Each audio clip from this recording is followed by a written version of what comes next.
My name is Jim Manilla. I'm running for Morgantown City Council as a representative from the 2nd Ward.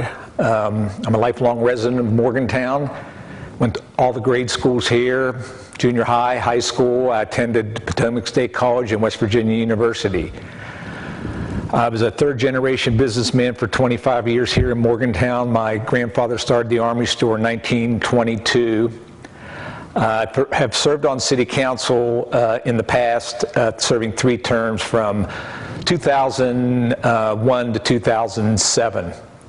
My interest in running this time, I've had numerous people that have come forward and they asked me to run. Basically, pretty much they feel like there needs to be someone representing the city that has pretty much of a business background. And I actually also enjoyed the time that I'd served, the 7 years that I did serve on council. It's very enjoyable and it's very fulfilling. Talking a little bit about the city budget, our city budget since 2007 has been pretty much flat. We are in a recession right now. There's not a lot of good things going on at this moment, especially a lot of stuff going on around the world in the Middle East and Japan. And this is the time that the city of Morgantown really needs to be frugal with their money.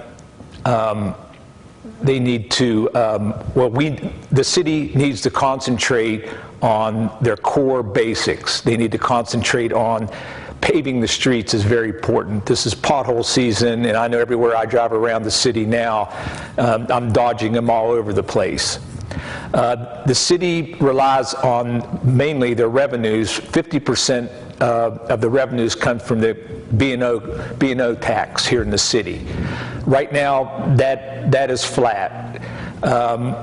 I think there's ways that you can promote and increase that, and it's very important. A couple areas is the development of the airport. We have the National Guard Armory that's going to be going in over there in the new access road. There'll be a business incubator of about 40 acres that we'll try to develop in that area. What happens there is, with those businesses that go in, every business that goes in over there, you get property tax, you get B&O tax, and you also get B&O construction tax. So it's very important that the city is on board with that. Also, another area that I think that we can look at to increase our revenue is to promote high-density, good-quality student housing in the areas that are allowed in downtown Morgantown.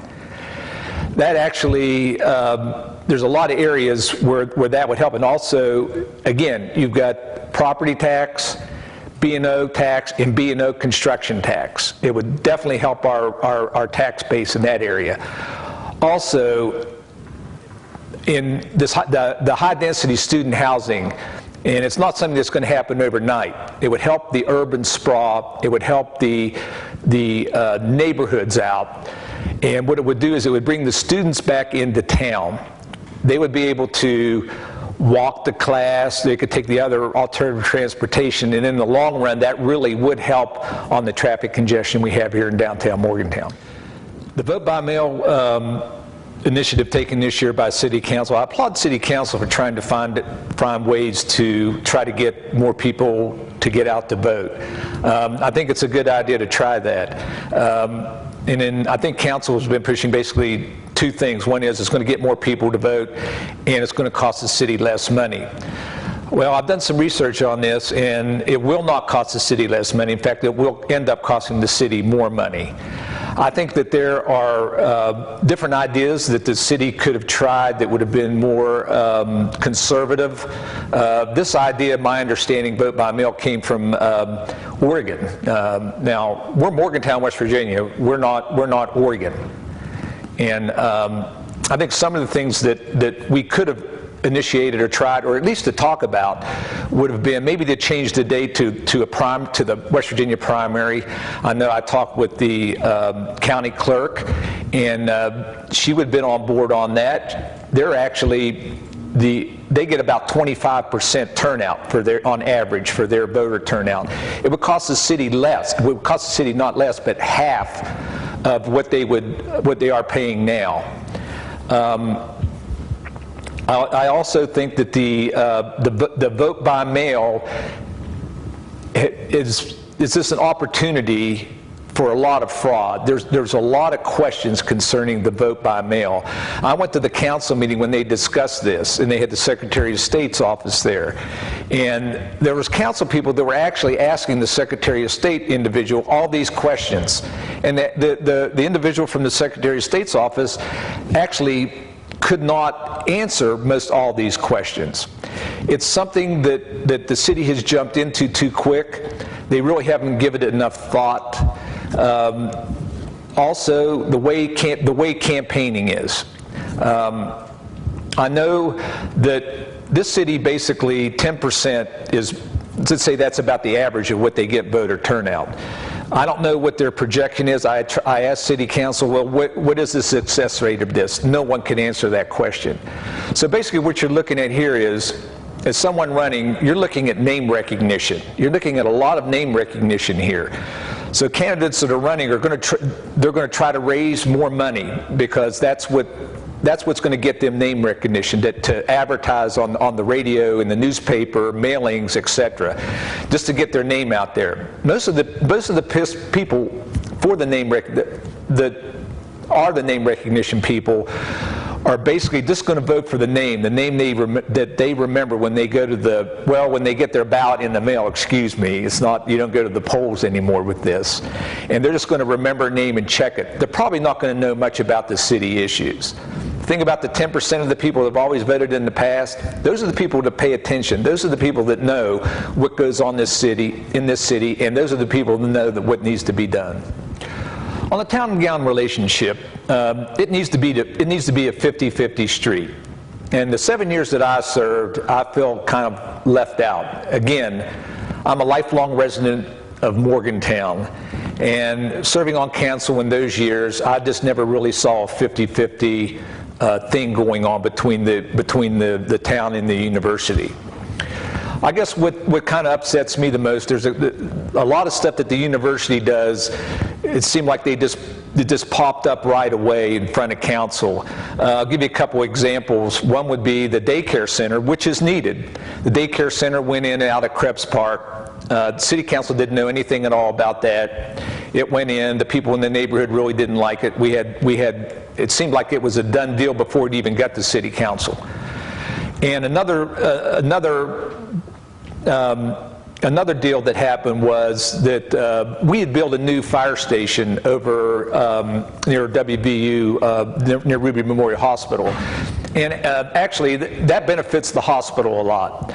And the university gave us a little piece of property, and the county gave us a little piece of property, and we put in a first-class fire station out in that area, which definitely was needed. Well, some way, I don't know what happened, but the old fire station was given to the university because they gave us that little piece of property. Personally, myself, I think that was an administrative thing that was done, and I still don't understand what happened there, but I know that the people in the Wiles Hill area are very upset about that. That was sprung on us. We didn't know. It needs to be a 50-50 street. We need to be more involved with WVU's planning. We need to know what's going on. Every time they buy a piece of property, they say they don't know what they're going to do with it. Well, that's kind of hard to believe. I think they have a plan. And also, every time the university buys a piece of property, it takes away from our tax base because the university is state exempt from paying any type of property tax or B&O tax. Right now, I think that there needs to be a separation. I think that we need to get along, but there definitely needs to be a line drawn there. It needs to be a 50-50 deal.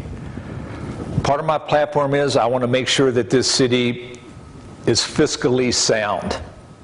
Right now, we are going through kind of a recession. I'm pretty sure that we will come out of this. I think that we almost were coming out of it, but the situations that are happening in the Middle East and Japan right now probably has set us back a little bit. I just want to make sure that this city is frugal with their dollars.